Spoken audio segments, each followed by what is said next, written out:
ජනාධිපතිතුමා ඔබතුමා කරන වැඩ නම් හොඳයි. තව තියෙනවා අපිට අඩුපාඩු. ගොඩක් තියෙනවා. ජනාධිපතිතුමනේ අපිට ගොඩක් තියෙනවා අඩුපාඩු.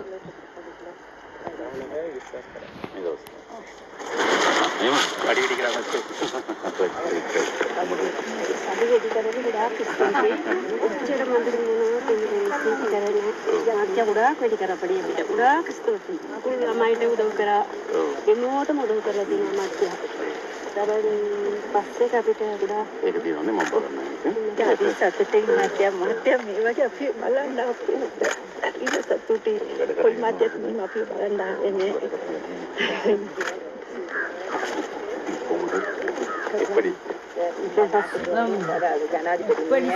ஜனாதிபதினே எங்களை பார்க்க ஒரு நாளைக்கு வந்ததில்ல. நீங்க வந்திருக்கீங்க, ரொம்ப சந்தோஷம் எங்களுக்கு. அது இல்லாம சம்பளம் 200 ரூபாய் கூட்டி கொடுத்துருக்கீங்க, அது எங்களுக்கு ரொம்ப சந்தோஷம். ரெண்டாவது எங்களுக்கு இந்த ரோட்டுக்கு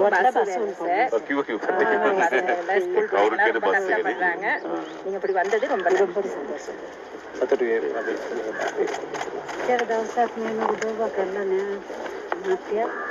අපිට මේ පඩි වැඩි කරලා දීපේකට ගොඩාක් ස්තුතියි.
மற்றபடி எங்களுக்கு இந்த சம்பளத்தில் நீங்கள் ஜனாதிபதியாக வந்து எங்களுக்கு இந்த வருஷம் இந்த மாதம் எங்களுக்கு இந்த 750 ரூபா சம்பளம் கொடுத்தது எங்களுக்கு சரியான சந்தோஷம்.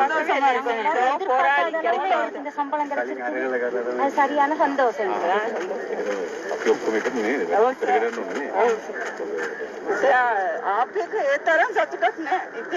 අපි වත්තු කම්පාවල මෙච්චර කවුරු බලලා නැහැ. ෂෙයාර් අවිල අපි බලනවනේ.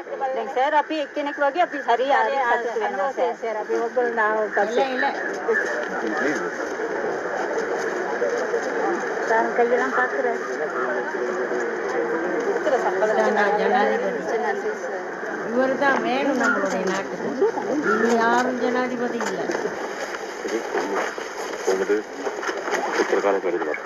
எவ்வளோ காலம் இங்கே வேலை செய்யுங்க? பெருசல் எடுத்துட்டு போவோம். மேலே கல்வி වැඩ කරලා දැන් කැෂ් වලින් වැඩ කරන්නේ. දැන් අයින් වෙලා ඉන්න කැෂ්. තව ලේටින් පස්සේ රිටර්න් වෙලා රිටර්න් වෙලා වැඩ කරනවා.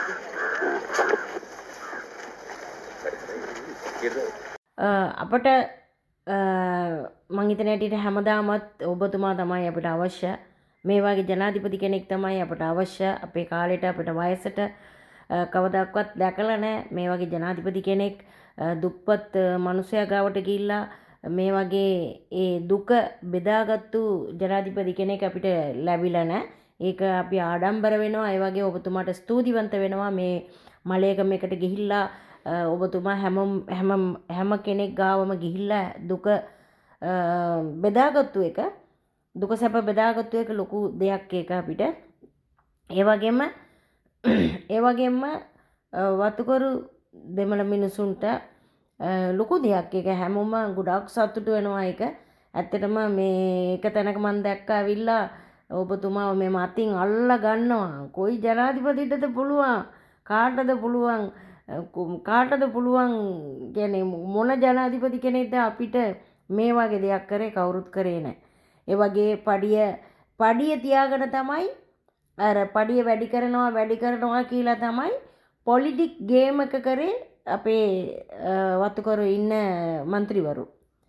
හැම മന്ത്രിම මං මේ නම සඳහන් කරන්න කැමති නෑ.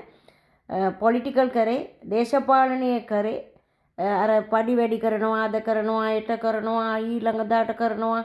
ඒගොල්ලන්ගේ ඡන්දේ ගත්තට පස්සේ ඒගොල්ලන් එක තැනකට වෙලා යනවා. ඒ වගේ ආරුමුගම් තොණ්ඩමාන්ගේ පුතා ජීවන් තොණ්ඩමාන් ගොඩාක් දඟලනවා. එයාට කිසිම මොනවත් කරන්න බෑ. ආරුමුගම් තොණ්ඩමාන්ගේ පුතා ජීවන් තොණ්ඩමාන් ඔබතුමාට මම කියන්නේ කරුණා කරලා කට වාගෙන ඔයා පාඩුවේ ඉන්න. ඒවා හරියට කෙරෙනවා. මේ ජනාධිපතිතුමා හරියට බලයි. මේ මෙච්චරට ගියේක. ඒ වගේම අපි බලාපොරොත්තු වෙනවා ජනාධිපතිතුමාගෙන් ගොඩක් බලාපොරොත්තු වෙනවා.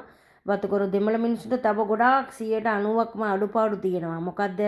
ඒගොල්ලන්ට මේ බස් වලට බබාලා යවන්න ඉස්කෝලවලට යන්න බස් නැහැ. ගොඩක් දුර පයින් යන්න ඕනේ. ඒ වගේම ඒගොල්ලන්ට අර කාමර කියන්නේ ලයින් කාමර වලින් අඩි 8ක කාමරයක ස්තෝපු කෑල්ලක පවුල් 2-3 ඉන්න කටියක් ඉන්නවා. ඉතින් ඒ වගේ දේවල් වලට හවුල් වෙනවා, පවුල් ප්‍රශ්න ඇති වෙනවා, ගහ මරා ගන්නවා, මිනිමැරුම් ඇති වෙනවා. මෙන්න මේ වගේ දේවල් වෙනවා. මොකද ඉන්නේ ඊට තැනක් නැති නිසා. ඒක නිසා අපි බලාපොරොත්තු වෙනවා තව ඉදිරියට ඒ මිනිසුන්ට මේ නායාමෙන් පස්සේ ගොඩාක් මිනිසුන්ට ඔබතුමා දන්නවා මේ ඒ කියන්නේ මලයේගෙන් පැත්තේ තමයි ගොඩක්ම විනාශයටපත් උනේ මේ වැස්ස ඇවිල්ලා අපිට. ඒක නිසා අපේ වතුකරු දෙමළ මිනිසුන්ට අනිවාර්යෙන් ඒගොල්ලන්ට ගෙවල් දොරවල් ඉන්න ඊට තැනක් දුන්නා නම් ඔබතුමාට බොහොම පිං සිද්ධ වෙනවා. ඒ වගේ ඔබතුමාගෙන් ඉල්ලා සිටිනවා, කාර්මිකවෙන් ඉල්ලා සිටිනවා ඒගොල්ලන්ට වෙනම ගෙවල් දෙන්න සලසන්න කියන එක. මොකද ගොඩාක් දුක් විඳින මිනිස්සු තමයි මේ මලේගමකේ ඉන්නේ. ඔබතුමා ගිහිල්ලා මුණ ගැහිලා බලන්න ඇති. ඒක නිසා මෙච්චර කාලක් දේශපාලනය කරේ ඒ මිනිසුන්ට අරක දෙනවා, මේක දෙනවා, මේ දෙනවා, අර දෙනවා. මොකද වත්තේ දෙමළ මිනිස්සු ඇවිල්ලා හැමතැනම යන්නේ නැහැ. ඒගොල්ලන් දන්නේ නැහැ, වැඩි සිංහල දන්නෙත් නැහැ. සමහර ඒගොල්ලන් ඇමෝන්ටම දන්නේ නැහැ. ඉතින් ඒගොල්ලන් දුර දිග ගිහිල්ලා බලන්නේ නැහැ. ඉතින් ඒක නිසා මේ മന്ത്രിවරු ඔක්කොම මෙච්චර කලක් රවට පඩිය වැඩි කරනවා කියලා කියාගෙන තමයි මෙච්චර කල් හිටියේ. ඒ වගේම ඔබතුමා දැන් මේ ඇත්තටම කියනවා නම් ඔබතුමාව ගොඩාක් පහත් කරලා කතා කරන මිනිස්සු මේක දුන්නද අරක දුන්නද කියලා ඔබතුමා කෙලින්ම ගිහිල්ලා ඒ වතුකරු ජනතාවගේ දුක සැප බෙදාගත්තු එක ලොකු දෙයක්. මේක හැමෝන්ටම අරක නිකන් සෙරප්පුවෙන් ගැහුවා වගේ හැමෝන්ටම. ඒ වගේ නාමල් රාජපක්ෂට කියන්නේ නාමල් රාජපක්ෂ ඔබතුමා කවදාක්වත් හීනෙන්වත් හිතන්න එපා ඔබතුමා ජනාධිපති වෙන්න. හොඳද? දෙන්න එපා. එම හොරු ටික ගෙන්නගෙන හොරු කරා ඇති. දැන් පවුල් පිටින් හොර කෑව ඇති, තිබ්බ ඇති. මිලියන ගණන් බිලියන ගණන් හොරකම් කරා ඇතිද? ඔබතුමා යන්න ගිහලා පාඩුවේ ඉන්න. නිකන් බොරුවට දඟල පාර්ලිමේන්තු එකේ ගිහිල්ලා අරක මේක කියලා දඟල ඉන්න එපා. නාමල් රාජපක්ෂට කියන්නේ. ඒ වගේම ජීවන් තොණ්ඩමාන්ටත් කියන්නේ. ජීවන් තොණ්ඩමාන් වාගේ පාඩුවේ ඔයා ඉන්න. ඔයාට පුළුවන් විදියට පුළුවන් නම් മന്ത്രിතුමාගෙන් ඉන්න. එහෙම නැත්නම් යන්න ඉන්දියාවට. ගිහලා ඔහේ ගිහලා ඉන්න. ඒ වගේ නාමල් රාජපක්ෂට කියන්නේ. නාමල් රාජපක්ෂට ඊනෙන්වත් හිතන්න එපා. දෙමළ මිනිස්සු කියන්නේ කවුරුත් කැමති නැති මිනිස්සෙක් තමයි. මන්නම් මැරුණොත් හරි දෙන්නේ නැහැ ඡන්දයක්. හොඳද? ඒක නිසා හැමෝම මේ ජනාධිපතිතුමනේ ඔබතුමාව අපි විශ්වාස කරනවා. තව ඉස්සරහට හොඳ වැඩ කරගෙන යන්න ඕනේ කියලා ඔබතුමාගේ හැම දෙවිවරුන්ගේ ආශිර්වාදය ලැබේවා කියලා මම ප්‍රාර්ථනා කරනවා. තව 100 වසරක් අපිට සේවය කරන්න ඕනේ කියලා මම ප්‍රාර්ථනා කරනවා. මේක හැමෝම ෂෙයාර් කරන්න දරුවනේ.